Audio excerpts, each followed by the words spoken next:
नमस्कार. ओम नमः शिवाय. आपण आज आलो आहोत बारामती तालुक्यातील करंजे सोमेश्वर गावी श्री सोमेश्वराचे दर्शन घेण्यासाठी. सोरटे सोमनाथ करंजे गावी कसे आले हे सांगतो. करंजे गावी मालूबाई नावाची स्त्री राहत होती. ती एक शिवभक्त होती. मालूबाईंचा संसार चांगला होता, पण तिच्या संसाराला एका गोष्टीची कमी होती. ती म्हणजे तिला संतान नव्हती.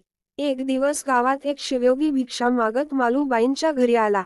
मालूबाईंनी त्याला भिक्षा दिली व त्यांच्या चेहऱ्यावरचे दुःख ओळखले व विचारले. तिने सांगितले, मला संतान नाही. मला सर्व वांझ म्हणतात. त्या शिवयोगी यांनी तिला एक व्रत करायला सांगितले.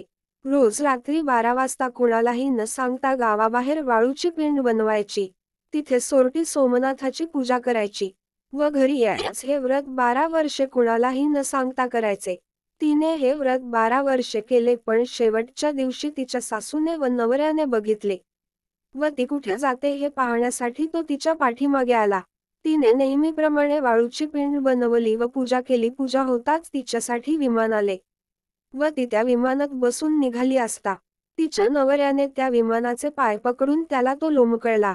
ते विमान तिला घेऊन सौराष्ट्र गुजरात येथील सोमनाथच्या मंदिरासमोर उतरले व तिने सोमनाथचे दर्शन घेतले व तिला सोमनाथाने दर्शन दिले व वर मागायला सांगितले. तिने आपल्या पोटी संता मागितली व करंजे गावी यावे असा हट्ट धरला. सोमनाथाने करंजे गावी कुठे येणार ते सांगितले.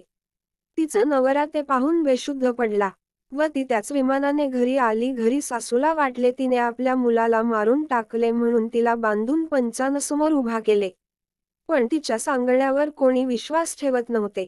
तेव्हा तिने महादेवांनी सांगितलेल्या जागी खडा घेण्यासाठी सांगितले. जर तिथे सोरटी सोमनाथाची पिंड नाही मिळाली तर मला मारून टाकावे असे सांगितले.